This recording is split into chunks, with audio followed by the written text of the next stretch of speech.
Hello everyone, मैं प्रदीप कुमार आगाज IAS institute में आप सभी का स्वागत करता हूं। तो आइए आज के इस वीडियो में हम लोग बात करने वाले हैं सामाजिक न्याय से रिलेटेड यूपीएससी के प्रीलिम्स और मेंस के लिए आज के जितने भी मोस्ट इंपोर्टेंट टॉपिक है हम आप लोगों के लिए लेकर आए हैं। तो चलिए देखते हैं। तो देखिए, प्रीलिम्स के लिए जो टॉपिक है वो है यूएनएफपीए प्रजनन दर और जनसंख्याकीय लाभांश और सतत विकास लक्ष्य ECOSOC और मेंस के लिए जो टॉपिक है वो विश्व जनसंख्या स्थिति रिपोर्ट। तो चलिए हम यूपीएससी के प्रीलिम्स और मेंस के इन सभी टॉपिक के बारे में पूरे विस्तार से चर्चा करते हैं। तो देखिए चर्चा में क्यों है, आइए समझते हैं। तो देखिए, हाल ही में संयुक्त राष्ट्र जनसंख्या कोष UNFPA ने विश्व जनसंख्या स्थिति रिपोर्ट 2023 जारी की है, जिसमें कहा गया है कि भारत वर्ष 2023 के मध्य तक विश्व का सबसे अधिक आबादी वाला देश बन जाएगा और भारत की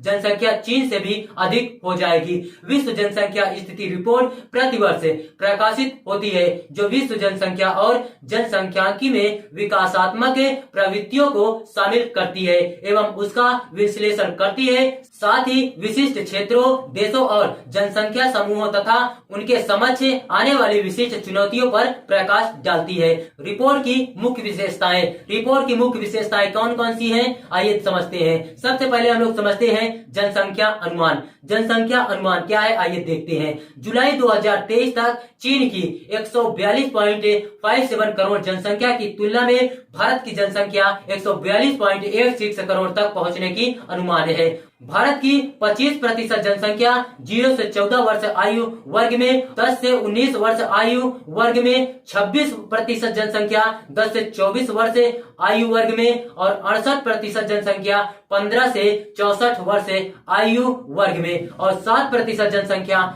65 वर्ष से ऊपर की आयु की है। अपने एशियाई पड़ोसी देश की तुलना में भारत में 29 लाख अधिक लोग होंगे। संयुक्त राज्य अमेरिका तीसरा सबसे अधिक जनसंख्या वाला देश है, जिसकी जनसंख्या 340 मिलियन है। धीमी जनसंख्या वृद्धि आइए समझते हैं। अनुमानित वैश्विक आबादी के 1/3 से अधिक होने के बावजूद भारत और चीन दोनों में जनसंख्या वृद्धि धीमी रही है। प्रजनन दर आइए देखते हैं। भारत की कुल प्रजनन दर 2 आंकी गई थी, जो विश्व औसत 2.3 से कम है। विकसित क्षेत्रों में प्रजनन दर 1.5, कम विकसित क्षेत्रों में 2.4 और कम विकसित देशों में 3.9 होने का अनुमान है। जीवन प्रत्याशा आइए देखते हैं। एक भारतीय पुरुष की औसत जीवन प्रत्याशा 71 वर्ष और महिलाओं की 74 वर्ष अनुमानित है। वैश्विक स्तर पर औसतन पुरुषों के लिए जीवन प्रत्याशा 71 वर्ष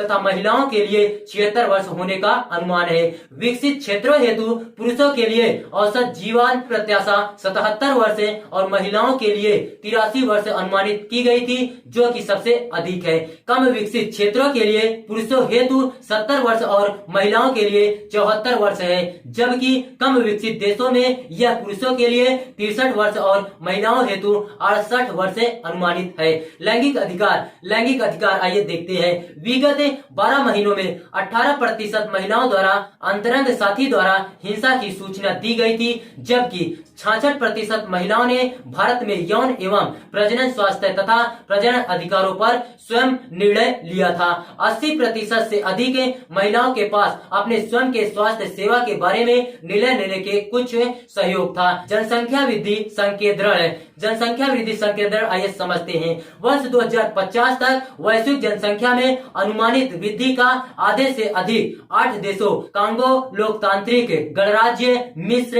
Ethiopia, Bharat, Nigeria, Pakistan, Philippines और संयुक्त गणराज्य तंजानिया में संकेंद्रण होगा। अनुशंसाएं क्या है, आइए समझते हैं। भारत के पास 25 वर्ष से कम आयु की लगभग आधी आबादी के पास जनसंख्याकी लाभांश से लाभान्वित होने का एक समयबद्ध अवसर है। हालांकि मुख्य लक्ष्य महिलाओं को अधिक अधिकार देना है, ताकि वे परिवार नियोजन में अपनी भूमिका सुनिश्चित कर सके। अस्थायी भविष्य की निर्धारण करने में सबसे महत्वपूर्ण कारकों में से एक लैंगिक समानता है, जो महिला सशक्तिकरण तथा लड़कियों और महिलाओं हेतु अधिक शारीरिक स्वायत्तता सुनिश्चित करेगी। उच्च जनसंख्या के बावजूद संपन्न और समावेशी समुदाय समुदायों का निर्माण किया जा सकता है। यदि राष्ट्र मौलिक रूप से परिवर्तन करने के इच्छुक है, जो इस बात पर निर्भर करेगा कि वे जनसंख्या परिवर्तन को लेकर किस प्रकार की दृष्टिकोण रखते हैं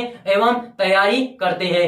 उच्च प्रजनन क्षमता वाले देशों को शिक्षा और परिवार नियोजन के माध्यम से सशक्तिकरण, आर्थिक विकास एवं मानव पूंजी विकास के रूप में भारी लाभांश प्राप्त करने हेतु जाना जाता है। सभी सरकारों को मानवाधिकारों को बनाए रखना चाहिए। पेंशन और स्वास्थ्य देखभाल प्रणालियों को मजबूत करना चाहिए। सक्रिय एवं स्वास्थ्य उम्र को बढ़ावा देना चाहिए। प्रवासियों के अधिकारियों की रक्षा करनी चाहिए। साथ ही जलवायु परिवर्तन के हानिकारक प्रभावों को कम करना चाहिए। भारत हेतु अवसर और चुनौतियां क्या है, आइए समझते हैं। सबसे पहले हम अवसर जानते हैं। अवसर में जनसांख्यिकी लाभांश आइए देखते हैं। भारत की जनसंख्या एक बड़े कार्यबल के संदर्भ में महत्वपूर्ण लाभ प्रदान करती है, जो आर्थिक विकास को चलाने में मदद कर सकती है। भारत की 68% आबादी 15 से 64 वर्ष आयु वर्ग की है, जो कामकाजी या काम करने में सक्षम आबादी में महत्वपूर्ण योगदान करती है।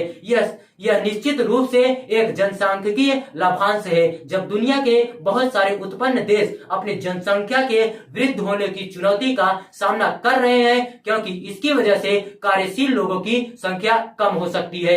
व्यवसायों और नवाचार को आकर्षित करने में मदद, आइए समझते हैं। बड़ी आबादी के साथ भारत एक विशाल और विकसित होते उपभोक्ता बाजार का प्रतिनिधित्व करता है, जिसमें निवेश को आकर्षित करने और घरेलू उत्पादन में वृद्धि करने की क्षमता है। विनिर्माण कार्य के लिए चीन की तुलना में अब भारत पश्चिमी देशों से बड़े व्यवसायों को आकर्षित करने के लिए अपने जनसांख्यिकीय लाभांश का लाभ उठा सकता है। विशाल और विविधतापूर्ण आबादी नवाचार का स्रोत व केंद्र दोनों हो सकती है, क्योंकि यह विभिन्न दृष्टिकोणों और विचारों को एकजुट करती है। सुरक्षा परिषद में अस्थायी सदस्य, आइए देखते हैं। बढ़ती जनसंख्या के साथ भारत को संभवतः वैश्विक मंच पर अधिक शक्ति और प्रभाव का दावा करने में मदद मिल सकती है। भारत संयुक्त राष्ट्र सुरक्षा परिषद में अस्थायी सदस्य होने का दावा कर सकता है। ग्लोबल साउथ का नेतृत्व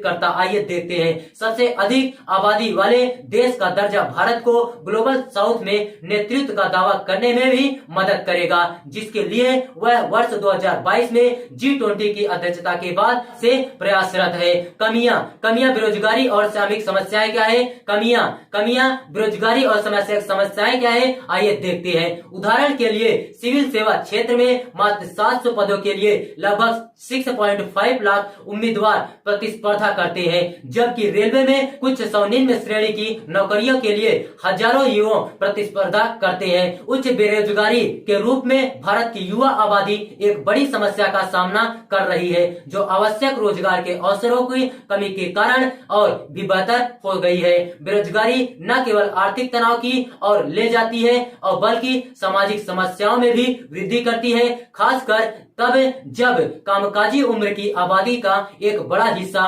उपयुक्त रोजगार पाने में असमर्थ होता है। गरीब श्रम बल की भागीदारी क्या है, आइए समझते हैं। भारत की विशाल जनसंख्या विशेष रूप से महिलाओं की श्रम बल भागीदारी से कमी है। वर्ष 2021 में भारत की महिला श्रम बल भागीदारी दर 19% थी, जो विश्व औसत 25.1% से कम है, और लंबे समय से इसे गिरावट देखी जा रही है। भारत के प्रधानमंत्री का लक्ष्य वर्ष 2047 तक 50% महिला कार्यबल सुनिश्चित करना है। गरीबी आइए समझते हैं। भारत की आबादी में गरीबी में रहने वाले लोगों की एक महत्वपूर्ण संख्या शामिल है, जो असमानता, अपराध और सामाजिक अशांति जैसे मुद्दों को बढ़ा सकती है। संयुक्त राष्ट्र जनसंख्या कोष, आइए समझते हैं। सबसे पहले हम लोग इसका परिचय जानते हैं। तो देखिए, यह संयुक्त राष्ट्र महासंघ यूएन जनरल असेंबली का एक सहायक अंग है, जो इसके यौन तथा प्रजनन स्वास्थ्य एजेंसी के रूप में काम करता है। UNFPA का जनादेश संयुक्त राष्ट्र आर्थिक आर्थिक एवं सामाजिक परिषद इकोनॉमिक एंड सोशल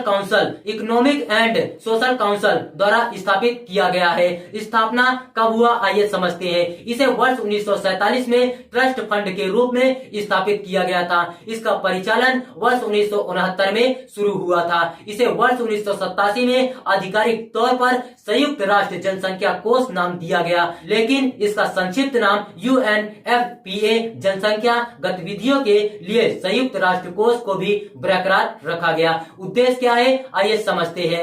UNFPA स्वास्थ्य और SDG 3 शिक्षा, SDG 4 और लैंगिक समानता SDG 5 पर सतत विकास लक्ष्यों से निपटने के लिए सीधे काम करता है। निधि आइए समझते हैं।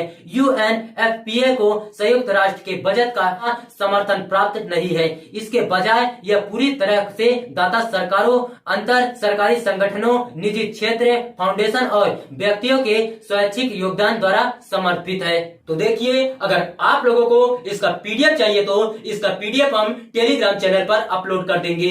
टेलीग्राम चैनल का नाम है आगाज IAS इंस्टीट्यूट। आगाज IAS इंस्टीट्यूट टेलीग्राम चैनल का नाम है और टेलीग्राम चैनल का लिंक हम इस वीडियो के डिस्क्रिप्शन में दे देंगे। आप वहां से भी जाकर टेलीग्राम चैनल को ज्वाइन कर सकते हैं और PDF डाउनलोड कर सकते हैं।